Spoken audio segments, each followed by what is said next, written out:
Dear student ध्यान दें, dear student ध्यान दें, यहाँ पर हाइड्रोजन स्पेक्ट्रम की श्रेणियाँ। तो हाइड्रोजन स्पेक्ट्रम में मुख्य रूप से विभिन्न श्रेणियाँ पाई जाती हैं। वो उसे 4 भागों में विभाजित किया गया है। नंबर 1 लाइमन श्रेणी, नंबर 2 वामन श्रेणी, नंबर 3 पासन श्रेणी, नंबर 4 ब्रैकेट श्रेणी, पाँचवा आपका फुंड श्रेणी है। ठीक है, ये 5 श्रेणियों में विभाजित किया गया है। तो जैसे आप ये सेल दिखाए गए हैं, N1 बराबर पहला, दूसरा, तीसरा, चौथा, पाँचवा, छठवां अनंत सेल ये बनाया गया है इसमें।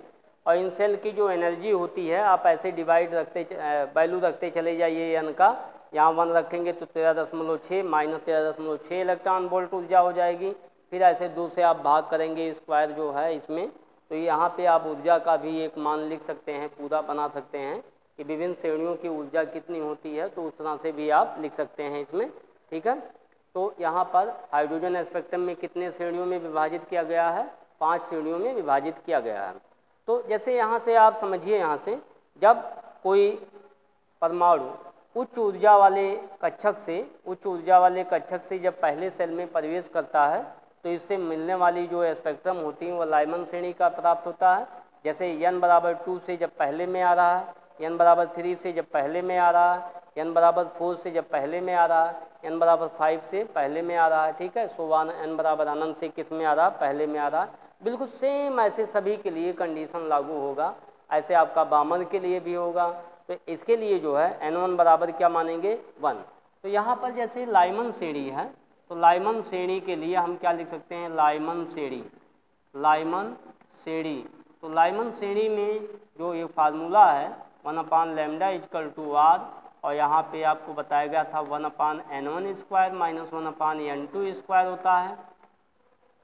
तो यहाँ पर N1 का मान क्या रखेंगे? N1 का मान 1 रखेंगे और N2 का मान कहाँ से रखेंगे? 2, 3 अनंत तक रखेंगे इसमें N2 का मान।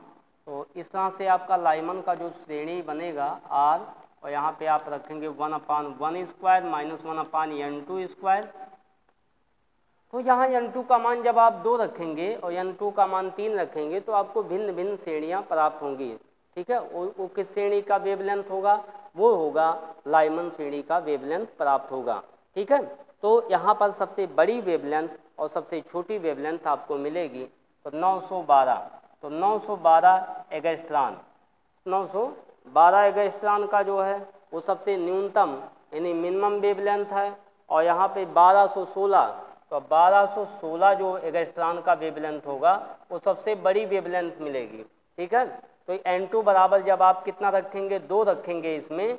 N2 बराबर जब 2 रखेंगे तो बड़ी वेवलेंथ मिल जाएगी। और N2 बराबर जब अनंत रखेंगे तब इसी के बीच में चलिए, ऐसे सभी के लिए आपको बनाना है, सभी के लिए यही कंडीशन लागू होगा। तो यहाँ N2 का मान 2 तो 1216 एंगस्ट्रॉन, और N2 का मान जब यहाँ पे अनंत रखेंगे तो 912 एंगस्ट्रॉन मिलेगा। ये छोटी वेवलेंथ है, बड़ी वेवलेंथ। अब आप देख रहे हैं किस भाग में पड़ेंगी, तो ये किस भाग में पड़ेंगी? तो इसके लिए आपको पता है, तो जैसे पराबैंगनी भाग होता है तो पराबैंगनी भाग में 3900 से कम जो वेवलेंथ होती है वो सब पराबैंगनी भाग में पड़ती हैं। तो इसकी सबसे बड़ी जो है 1216 है और सबसे छोटी 912 है। तो ये किस भाग में पड़ेगा? ये पराबैंगनी भाग में मिलेगा। ओके, ये आपको समझ में आ गया होगा।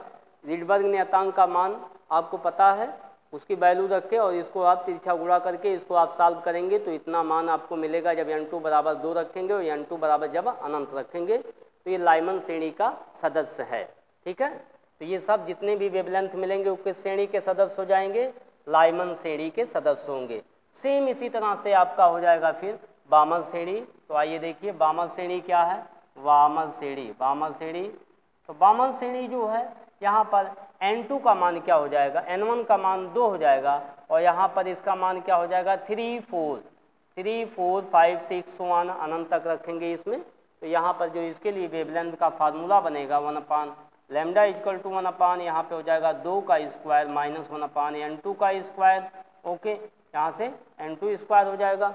अब इसकी जो सबसे बड़ी वेवलेंथ है वो 6563 एंगस्ट्रॉन, और सबसे छोटी वेवलेंथ जो इनकी मिलेगी वो आपको मिल जाएगी 646 3646 एंगस्ट्रॉम। ठीक है, तो जैसे आपको तरीका उसमें बताया गया सबसे बड़ी वेवलेंथ और सबसे छोटी वेवलेंथ कैसे निकालते हैं उस तरह से आप निकालेंगे।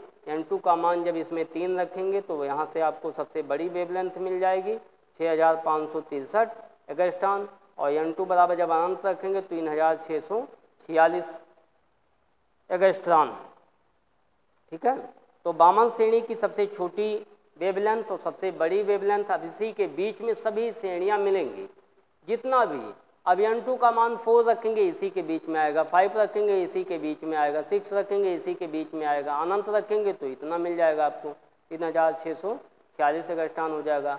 अब आपको पता होगा, आपसे हम पूछें कि इस भाग में पढ़ेंगे तो आप क्या बताएंगे। यहाँ पर प्रिज्म में जब बताया गया था तो वहाँ पर बताया गया था 78, यानी 3900 से 7800 के बीच में जो वेवलेंथ होता है वो दृश्य भाग होता है। तो ये किस भाग में पढ़ेंगी, तो ये पढ़ेंगी यहाँ पर दृश्य भाग, जो दिखाई देती हैं। ये चमकीली रेखाएं आपको क्या होंगी, दिखाई देंगी। ये जितनी भी वेवलेंथ इससे निकलेंगी सब वामन श्रेणी ही केवल दिखाई देता है, बाकी और भी श्रेणियाँ दिखाई नहीं देती हैं। जैसे लाइमन श्रेणी नहीं दिखाई देगा, पासन श्रेणी, ब्रैकेट श्रेणी और कुंड श्रेणी। ठीक है, तो ये आपका बन गया दूसरा नंबर, आपका क्या था, वामन श्रेणी।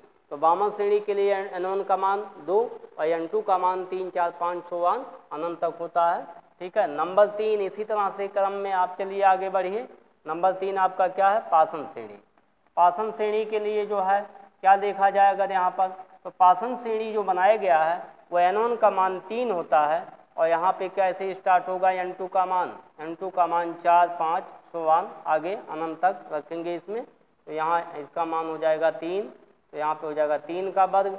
अब इसमें सबसे पहले आप 4 रखेंगे और फिर उसके बाद अनंत रखेंगे। ठीक है, तो पासन श्रेणी में सबसे बड़ी वेवलेंथ जो है 18,752 एंगस्ट्रॉम मिलेगा, और सबसे छोटी जो वेवलेंथ है इनकी वो 8,204 एंगस्ट्रॉम, ये सबसे मिनिमम है। तो ये कब मिलेगा आपको, ये जब आप n2 का मान अनंत रखेंगे इसमें तो आपको मिलेगा 8,204 एंगस्ट्रॉम, और लेकिन जब n2 का मान 4 रखेंगे तो आपको मिलेगा 18,752 एंगस्ट्रॉम मिलेगा, सबसे बड़ी वेवलेंथ मिलेगी इसमें। ठीक है, अब आप ये किस भाग में पढ़ेंगी, अब आप बताइए यहाँ पे किस भाग में पढ़ेगी पासन श्रेणी। पासन श्रेणी आपको बताए थे क्या, 7800 से अधिक, तो 7800 से अधिक ये दोनों मान है यहाँ पर।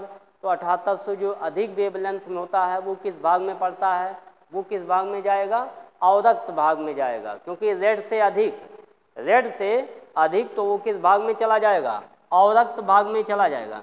डियर स्टूडेंट ये ध्यान देंगे, इसमें बहुत इंपॉर्टेंट क्वेश्चन है, ये ज़्यादातर कंपटीशन में भी पूछा जाता है कि ये किस भाग का श्रेणी का सदस्य है। तो अवरक्त भाग, पराबैंगनी भाग, दृश्य भाग, 3 ही भाग आपको बताया गया है। तो तीनों भाग में से यहाँ भी हम देख के इसको लिखेंगे।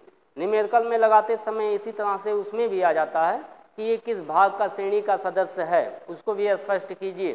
तो यहाँ से हम तुलना कर लेते हैं इसी तरह से, 7800 से अधिक है इसकी बड़ी वेवलेंथ और छोटी वेवलेंथ सब अधिक हैं, तो ये किस भाग में पड़ेंगी, अवरक्त भाग में पड़ती हैं। तो ये कौन सा भाग था, पासन श्रेणी। पासन श्रेणी में चौथे से, पाँचवें से, अनंत से कोई भी यहाँ से जब आएगा इलेक्ट्रॉन यहाँ पर पहुँचेगा तो उससे मिलने वाला जो स्पेक्ट्रम होता है किस भाग का होता है, पासन श्रेणी का प्राप्त होता है। चलिए इसके बाद देखते हैं, फिर इसके बाद आता है ब्रैकेट श्रेणी। चौथा नंबर आपका है ब्रैकेट श्रेणी। ठीक है, ये कौन सा श्रेणी है, ब्रैकेट श्रेणी, इनके नाम से है ब्रैकेट श्रेणी। ठीक है, तो ब्रैकेट श्रेणी के लिए जो है n1 का मान क्या रखा जाएगा, आप बताइए। यहाँ से नेक्स्ट अगला है, n1 का मान हो जाएगा 4। ऐसे आप क्रम से याद रखिए और ऐसे आप लिखते चले जाएंगे। तो सबसे पहले जब यहाँ पे आप 4 रखेंगे तो ये कहाँ से स्टार्ट होगा, 5 6 7 उच्च ऊर्जा वाले कक्षक से जो है यहाँ पर इलेक्ट्रॉन आएगा। तो ये n1 का मान कितना रखेंगे, इसमें n1 का मान यहाँ पे 4 रखेंगे जब, तो यहाँ पे n2 का मान 5 से स्टार्ट होगा और 6 7 8 और कहाँ तक जाएगा, अनंत तक जाएगा इसमें। ठीक है, और सबसे बड़ी वेवलेंथ और सबसे छोटी वेवलेंथ, तो इनकी जो सबसे बड़ी वेवलेंथ है वो 40,515 है। सबसे बड़ी वेवलेंथ जो है 40,415 एंगस्ट्रॉम हो जाएगा सबसे बड़ी वेवलेंथ। तो सबसे बड़ी वेवलेंथ कितने में मिलेगी? N2 बराबर 5 पे मिलेगी। N2 बराबर जब 5 रखेंगे तो सबसे बड़ी वेवलेंथ मिल जाएगी 40,515 और 14,585 14,585 एंगस्ट्रॉम। ये जो वेवलेंथ होगी ये छोटी वेवलेंथ मिलेगी इसमें। तो सबसे छोटी वेवलेंथ है 14,585 एंगस्ट्रॉम और सबसे बड़ी वेवलेंथ हो जाएगी 40,415 एंगस्ट्रॉम हो जाएगा। और किस भाग में पड़ेगा? अब आप 7800 से अधिक है तो किस भाग में जाएगा? अवरक्त भाग में जाएगा। ठीक है, ये अवरक्त भाग में पड़ेगा। तो ये कौन सा श्रेणी था? ये आपका ब्रैकेट श्रेणी था। ब्रैकेट के लिए कहाँ से स्टार्ट होगा? 5 से 6, 5, 6, 7, 8 सुवान अनंत तक। वहाँ से किस में आना चाहिए? चौथे में आना चाहिए। तो आपका ब्रैकेट श्रेणी हो जाएगा। ठीक है, अब इसी क्रम में आपका पांचवा चलते हैं, देखते हैं पांचवा आपका कौन सा श्रेणी है। पांचवा आपका फुंड श्रेणी है, लास्ट श्रेणी है ये, अंतिम। तो ये आपका हो जाएगा फुंड श्रेणी। ठीक है, तो इसके लिए क्या लिखा जाएगा? यहाँ पर यहाँ 5 रखा जाएगा और ये कहाँ से स्टार्ट होगा? 6, 7, 8। कहाँ से स्टार्ट होगा? 6, 7, 8 पाँचवें में आना चाहिए। तो पाँचवें में जब आएगा तो उससे उच्च ऊर्जा वाले कक्षक से आएगा। तो 6, 7, 8, 9 सुवान अनंत से आएगा। तो यहाँ पे हो जाएगा 5 का स्क्वायर और N2 का मान हो जाएगा 6, 7, 8 सुवान। और ये भी किस भाग में पड़ेगा? तो सबसे पहले यहाँ पर अगर आप चाहें तो सॉल्व करके देख सकते हैं, ये भी अवरक्त भाग में ही पड़ेगा। तो इसके लिए जो सबसे बड़ी वेवलेंथ है वो हो जाएगा 7000, यहाँ पर बनेगा, ये लिख दे रहे हैं 74। ठीक है, 74,584 74,584 एंगस्ट्रॉम सबसे बड़ी वेवलेंथ हो जाएगी इसकी 74,584। और सबसे छोटी वेवलेंथ 22,789 22,789 एंगस्ट्रॉम। तो 22,789 एंगस्ट्रॉम सबसे छोटी वेवलेंथ, 74,584 सबसे बड़ी वेवलेंथ मिलेगी। N2 का मान जब 6 रखेंगे तो ये प्राप्त होगा और N2 का मान जब अनंत रखेंगे तब ये प्राप्त होगा। तो ये किस भाग में पड़ेगा? अवरक्त भाग में पड़ेगा। तो जैसे कि यहाँ से स्पष्ट है, ये लाइमन किस भाग में पड़ेगा? बामर पराबैंगनी भाग में पड़ेगा। बामर किस भाग में पड़ेगा? तो बामर आपका दिस भाग में पड़ेगा। बाकी ये तीनों किस भाग में पड़ेंगे? अवरक्त भाग में पड़ेंगे। तो डियर स्टूडेंट, हमने आपको 3 भाग बताए थे, उन तीनों भाग का बहुत ही उपयोग है और इसके खास ज़्यादा उपयोग न्यूमेरिकल में है। तो न्यूमेरिकल में बहुविकल्पीय प्रश्न भी पूछा जाता है कि ऐसा स्पेक्ट्रम निकल रहा है और इसमें से इसमें संक्रमण हुआ तो उससे निकलने वाला जो स्पेक्ट्रम की जो रेखाएं वो किस भाग में पड़ेंगी। तो ऐसे आप जब लगाएंगे तो इसी तरह से आप पहचान करेंगे जैसे हमने आपको बताया है। बामन श्रेणी दृश्य भाग, लाइमन श्रेणी पराबैंगनी भाग, पाषाण ब्रैकेट फुंड श्रेणी अवरक्त भाग। ठीक है, 3 भाग में बनाया गया है इसको। तो इस तरह से आप क्रम से याद कर लेंगे। इसको हमने आपको बता दिए हैं। ओके, नेक्स्ट अगले वीडियो में फिर आपको बताएंगे। Thank you.